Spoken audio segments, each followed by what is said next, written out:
Hoje no Formiga na Tela tem Amor e Foguetes. Com os irmãos Hernandes, Love and Rockets.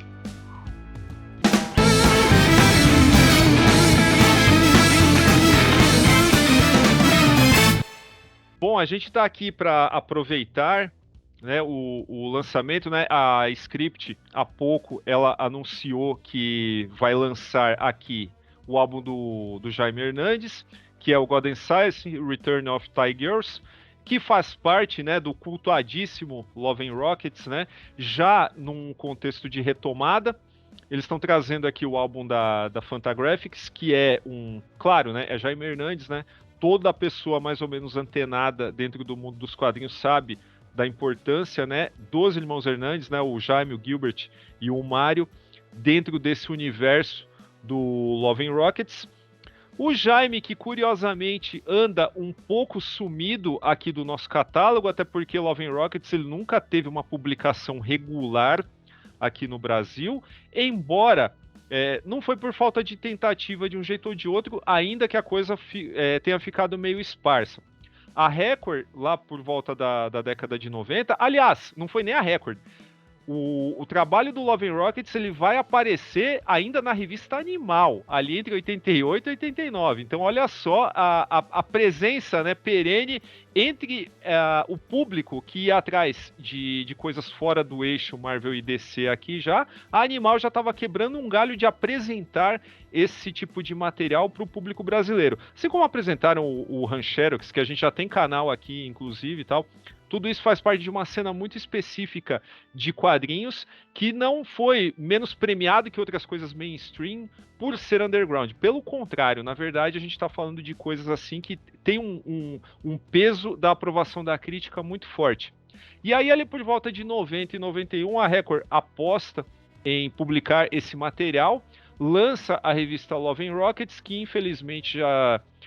assim, a gente já sabia, né, que não teria como ir muito longe. Então essa revista ela tem 3 números, né? Ao mesmo tempo que que eles tentam, né, lançar a série Loucas também não vai muito longe, né? Todos esses trabalhos assinados pelo Jaime Hernandes, né? Porque para quem não sabe o Love and Rockets, né? Os irmãos eles se dividem, né? Eles escrevem sobre o mesmo universo, ambientam suas tramas ali no mesmo lugar. Porém, eles têm ali, contam suas histórias em separado. Então o Jaime ele tem todo esse rolê da Record nos anos 90 aqui no Brasil, que, né, não vai muito longe, conforme eu já falei. E em 2012 para 2014, a Gal lança mais 2 trabalhos do Jaime, e aí ficou por isso mesmo, né? Então a gente já tem aí 7 anos que o autor, um autor premiadíssimo, né, por sinal, ele está sumido do nosso catálogo, enquanto a Veneta tem publicado os trabalhos do Gilbert, né? O que assim, forma um mosaico aí que a gente tem que procurar em diversos cantos editoriais aqui do Brasil para montar, para falar aqui para vocês. Mas, né, não adianta a gente só falar foi publicado aqui e ali em tal ano e não falar, caso você não saiba, da importância de Love and Rockets, né? E agora eu passo essa bola pro Rafael. Dá uma olhada na sua câmera, que eu bati o olho e você tá meio desfocado para mim, tá? Então tá, vai olhando aí, peraí. Melhor. Tá. Não, cara, dava para ver sua cara e tal, tava só meio desfocado, é só para melhorar a qualidade mesmo. Tá, beleza. Bom, então o Daniel fez esse preâmbulo sobre a presença dos Hernandes aqui no Brasil, então eu volto para a gente entender qual é a relação desses caras com os quadrinhos lá na fonte, lá na sua origem. Os irmãos Hernandes, Gilbert, Jaime e Mário, como o próprio sobrenome indica, eles têm uma herança latino-americana. E isso é muito importante porque os conecta a questões sociopolíticas que são muito caras a eles e que estão muito expressas nesse trabalho do Love and Rockets. Adiciona-se a isso também o fato de que eles cresceram, né, passaram a sua infância e adolescência durante os anos 70. E eles foram profundamente influenciados também pela cena punk, já aí traduzida para também questões mais direcionadas a esse público desprivilegiado, sim, dos Estados Unidos, mas também da América Latina. Estou falando isso também até para a gente diferenciar esses elementos do punk na sua origem anglófona, mas os Hernandes eles traduzem essas preocupações, essas interpretações políticas para um viés mais latino-americano. Tanto é que Love and Rockets é, como o Daniel já disse, calcado na interpretação dos irmãos dessas questões sociopolíticas nesse seu universo fictício, que é, também como já dito, dividido em duas partes. O Gilbert tem os contos de Palomar, enquanto o Jaime tem o Hopper's 13, ou então Loucas. A partir desse momento, eles começam Love and Rockets, ali bem no comecinho dos anos 80, a partir de 82, eles começam a ser publicados pela Fantagraphics, e isso é importante, tá, gente? Porque, assim, em 82, a Fantagraphics não era o que a gente conhece da editora Fantagraphics hoje. Hoje ela é uma das maiores referências de quadrinhos alternativos, independentes, autorais, etc, etc, etc. Love and Rockets fez parte dessa construção. Todo o respaldo, toda a crítica positiva que existia em torno de Love and Rockets ajudou também a edificar o que a Fantagraphics é hoje e o que ela significa para os quadrinhos estadunidenses. Então, assim, Love and Rockets, apesar de estar sendo descoberta pelo público aqui do país, como o Daniel já disse, ela tem um histórico de publicação complicado no Brasil, e é aquela história. Quando você tem um histórico de publicação complicado, poucas pessoas têm acesso e, mais ainda, poucas pessoas têm memória dessas coisas.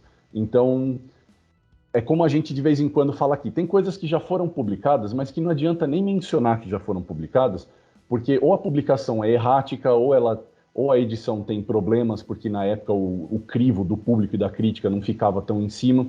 E assim, isso só está mudando agora. Como o Daniel já disse, a Veneta vem fazendo um ótimo trabalho, publicando os trabalhos do Gilbert na sua própria edição de Contos de Palomar, que já saíram algumas edições, Sopa de Lágrimas, de Astrofismo, etc, etc. E agora, com a Script, a gente vai começar a receber os materiais do Jaime. Então, assim, retomando, qual que é o contexto dos autores sociopolíticos? A gente tem muita influência das questões sociopolíticas e econômicas envolvendo os latino-americanos nos Estados Unidos. A gente tem toda a influência da cena punk e a gente tem dois caras que são mestres na construção de narrativas de quadrinhos. Assim, o Gilbert e o Jaime. A gente não vai falar muito do Mário, porque o Mário ele contribuiu pouco para Love and Rockets, ali só os primeiros números, depois ficou mais na mão dos outros dois. Mas assim, eles são mestres na narrativa. E eles não são só mestres porque eles têm um grande domínio da linguagem. Love and Rockets não é o tipo de coisa que, sabe, oferece grande arrobos, não vou dizer estéticos porque os desenhos são muito bons, claro, mas eu quero dizer assim, em termos de aprofundamento ou exploração da linguagem dos quadrinhos. É mais normalzinho, mas a narrativa é brilhante, tá, gente? Porque assim, primeiro, aí eu vou enumerar algumas coisas e depois passar a bola para o Daniel de novo para ele comentar. Mas primeiro, é uma narrativa orgânica. Tá? No início, a gente tem dois autores que estavam um pouco deslumbrados com a possibilidade de explorar escopos narrativos. Então, em Palomar, a gente tem uma presença mais forte do realismo fantástico, tal qual Gabriel Garcia Marquez, enquanto nos trabalhos do Jaime, a gente tem uma presença de ficção científica mais forte, que envolve, né, inclusive, aí o próprio nome indica, envolve foguetes, mas também envolve dinossauros, envolve super-heróis, envolve uma série de coisas. Com o tempo, essas características elas vão se diluindo e o foco se concentra mais nas relações interpessoais. E conforme essas relações interpessoais vão sendo desenvolvidas, a gente vê a maestria que esses caras demonstram na construção de narrativa, porque a gente está falando de um trabalho que já dura 40 anos e que não é estático. O tempo nas histórias, ele também se desenvolve. Então a gente acompanha o desenvolvimento desses personagens. E então, assim, além de a história ser orgânica, a gente tem como uma segunda característica personagens que são vivos. E isso, para mim, é particularmente importante quando a gente se debruça nas histórias, nas relações das personagens do Jaime, a Maggie e a Hope. Porque, cara, aí eu não sei se você vai concordar comigo. O Jaime, para mim, é um mestre, na verdade os dois, tanto o Gilbert quanto o Jaime, mas já que a gente está falando mais do Jaime, é um mestre na construção de personagens femininos, tá? Love and Rockets é um estudo de caso. Se você é autor e você quer escrever personagens femininos fidedignos, que não sejam estereotipados, que não sejam objetificados, sexualizados, etc, etc. Se você quer construir um personagem feminino vivo, estude, não leia, estude o que o Jaime faz em Love and Rockets. Essas personagens, elas têm essas características que são étnicas, mas que não se reduzem a isso. Elas expressam a condição social, tanto de gênero quanto econômica, que elas vivem, só que isso não é construído de uma forma a ser, sabe, desculpa usar essa expressão que é deliberadamente pejorativa, mas que a gente vê muito. Ela não é, sabe, identitária, ela não é panfletária. São personagens que agem daquele jeito porque é como mulheres reais agiriam. Então, assim, elas não se privam de um discurso político, mas elas também não se privam de expressar a sua própria sexualidade. Em alguns momentos elas são amigas, em outros momentos elas são amantes, e isso não acontece de uma forma forçada. É natural na relação delas, é natural na forma como elas demonstram afeto, que elas ajam dessa forma. E quando a gente fala dessa manifestação do afeto, e é por isso que eu acho que essas personagens são brilhantemente construídas, é porque o Jaime, ele tem essa perspectiva do afeto feminino como uma coisa mais fluida, como uma coisa fluida. Talvez esteja algum espectador, sabe, cabação, idiota agora, eu tô falando, afeto mais fluido, o cara já tá pensando em lésbica se pegando. Não seja idiota, tá? Não é disso que eu tô falando. O afeto mais fluido é o afeto sem o peso dos grilhões do sexismo. Elas se manifestam dessa forma porque é natural a elas, inclusive, falando nessa questão do sexismo, inclusive no que toca a apoiar umas às outras. Porque mesmo quando elas têm conflitos de interesses, existem diversas histórias em que homens entram no meio da história, elas preferem se apoiar do que tomar partidos de uma forma objetificada, de uma forma estereotipada. Então, assim, talvez com tudo isso que eu quero dizer do que eu conheço de autores, pensando assim, agora, do topo da mente, do que eu conheço de autores homens, eu acho que o Jaime e o Gilbert são dois dos únicos autores masculinos que têm alguma condição de falar sobre sororidade. São dois dos pouquíssimos homens que demonstram, na prática, nas suas histórias, que eles têm um entendimento do afeto e da experiência feminina para além do chamado male gaze, né? Para além do olhar masculino. E vamos combinar, né, cara? Isso realmente não é pouca coisa. Não, de fato. E até talvez seja alvo de críticas por algumas pessoas, né, ao longo, né, de 40 anos de publicação, falar: caramba, mas são dois homens dando sua visão sobre o mundo feminino. Sim, é exatamente isso. Só que aqui os caras fazem com uma sensibilidade que você precisa ir lá até a história, ler, pensar, refletir e ver até onde vai essa sinceridade. E ela não é forçada, ela está ali de fato. Eu acho que é um tipo de crítica que, em certa maneira, algumas pessoas fizeram até pro. Eu sempre esqueço o nome do cara, o Jamie Hewlett e o outro lá que fizeram a Tank Girl também, que eram Sim, dois sim. homens fazendo algo que virou uma ícone feminista, de um jeito ou de outro, né? Querendo ou não, é claro que ali você tem uma liberdade maior e é muito mais punk rock, né, do que o próprio Love and Rockets, né, Tank Girl. Mas eu acho que eles compartilham aí essa característica de um jeito ou de outro. É claro que Love and Rockets ele vai por um caminho completamente diferente, né? Ele tem aí sua preocupação genuína em não forçar a barra na hora de representar o mundo feminino. E mais ainda, você falou aí sobre a arte e etc. Eu creio que cabem muitos comentários sobre a qualidade dessa arte também. Até porque eu sempre admiro quem consegue expressar, quem consegue criar alguma coisa, ainda mais durante tanto tempo assim, fazendo pouco, mas eu não tô falando fazendo pouco de uma forma pejorativa. Eu tô falando que ele faz pouco porque quando você desconstrói a arte de Love and Rockets, você vê que, assim, ela é simples, mas de um jeito bom, simples de um jeito eficiente. O cara trabalha, tipo, basicamente com traços ali que lembra muito um cara que a gente tá sempre louvando aqui, que é o Alex Toth, cara. É o cara que fazia algo assim notável e com uma economia, né, com quase um minimalismo ali na construção das suas figuras que é notável. Eu acho que os dois irmãos, eles têm aí essa característica aí bacana, que é o que chama atenção. Eu já estava falando aqui nos bastidores que, assim, eu não sou um grande fã de Love and Rockets, de nenhum dos lados aí, nem do Palomar, nem do lado ali do Jaime, mas eu admito a importância, admito o valor que essa obra tem, né? A gente não está aqui para vir aqui falar só daquilo que a gente gosta, que a gente ama. Ah, você tem que ler isso. Apesar de eu não gostar, eu conheço, né? Eu tô aqui, eu tô falando dela e tô falando dela com propriedade porque eu já li, porque eu já fui atrás. E mais interessante que isso, cara, eu acho que esse retrato, além da questão da arte, né, que assim, ela é acima de qualquer suspeita aí na sua eficiência narrativa, mas a gente também tem que falar que esse retrato sincero, sabe, que talvez alguém pode discordar aqui e ali, mas enfim, esse retrato do mundo feminino, né?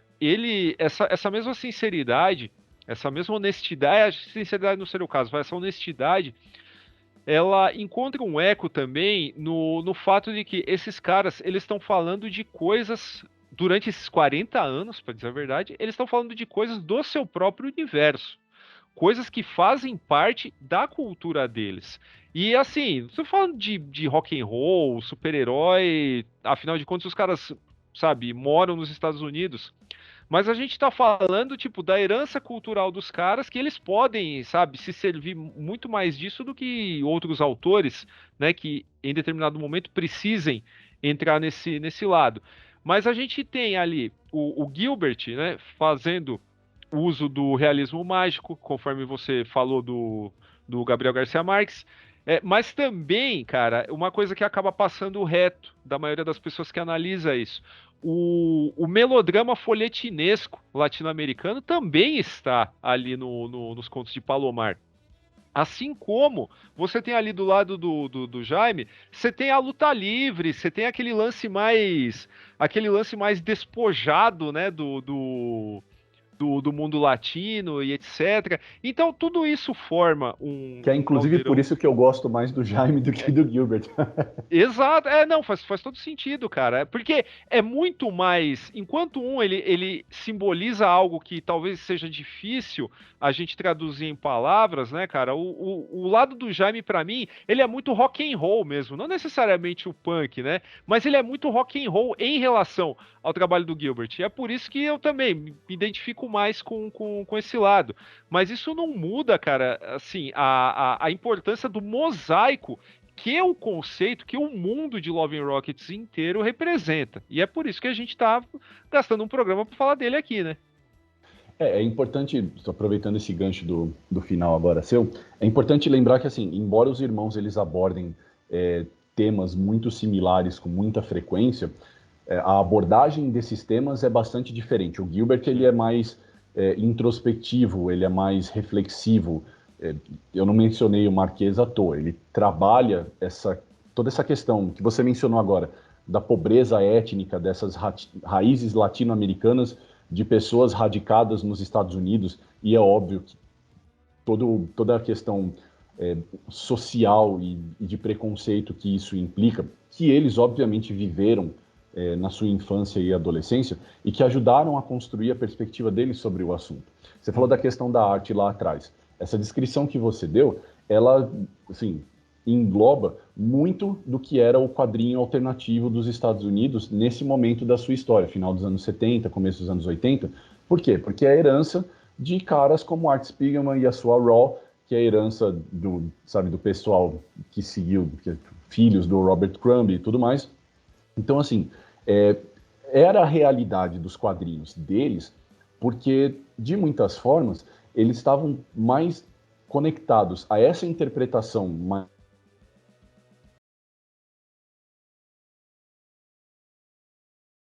Cara, travou, hein? Sua imagem travou pra mim. Então, a arte deles acaba mais ligada a essa interpretação que eles têm do potencial dos quadrinhos, porque faz mais sentido para eles. Essa questão underground, alternativa, que era mais visceral, mais crua, toda essa herança que eu mencionei agora, do que, faz sentido do que seria se eles tivessem uma conexão com a alienação dos super-heróis, que inclusive, né, naquele momento dos anos 70 e 80, a gente vive falando aqui, eles estavam, assim, naquele momento de crise de identidade. E por que que um punhado de garotos latino-americanos que vive uma realidade de pobreza étnica e preconceito ia se conectar com isso? Não, eles acabaram criando o seu próprio universo que usa esses temas de interesse, como ficção científica, como o realismo fantástico, para construir a sua própria percepção da vida e do mundo. E eu não acho que é à toa, como eu disse anteriormente, que eles aos poucos tenham abandonado essa questão da ficção científica e do fantástico para se focar mais nas relações interpessoais, conforme eles tenham atingido a maturidade. Porque é aquele momento em que você deixa aquela fantasia que serve em alguma medida como escape e passa a se aprofundar naquilo que a gente tem de concreto, que são as relações interpessoais. O que me leva de novo ao argumento de que Love and Rockets, por ser uma coisa, não vou dizer acontecendo em tempo real, mas que tem um tempo orgânico, uma intratemporalidade, para usar uma expressão heideggeriana aqui, torna tudo mais crível, essa é a palavra, torna tudo mais crível, esses personagens são mais críveis, né? E principalmente, como a gente já disse, pelo protagonismo que elas recebem, as mulheres dos irmãos Hernandes. Então é isso, galera. Esse foi o Formiga na Tela sobre os irmãos Hernandes e a importância de Love and Rockets. Aproveita aí o lançamento da Script aí com o retorno de Jaime Hernandes aqui para o nosso catálogo nacional. E procura a gente nas redes sociais, Facebook, Twitter, Instagram, onde é @formiga.elétrica. Não esquece que o Formiga na Tela tem campanha de financiamento coletivo e recorrente no Apoia-se, que é apoia.se/Formiga Elétrica. Vê se você quer ajudar a gente a crescer, aumentar o nosso conteúdo, expandir nossa qualidade técnica e além. Tem programa de recompensa para apoiadores, só dá uma olhada lá, que é tudo bacana pra cacete, beleza? Então é isso, também não esquece de dar aquele like no vídeo se ainda não deu, se inscreve no canal caso ainda não tenha feito, não esquece de ativar o sininho para ser notificado a cada novo vídeo, e é isso, a gente volta quarta que vem, valeu!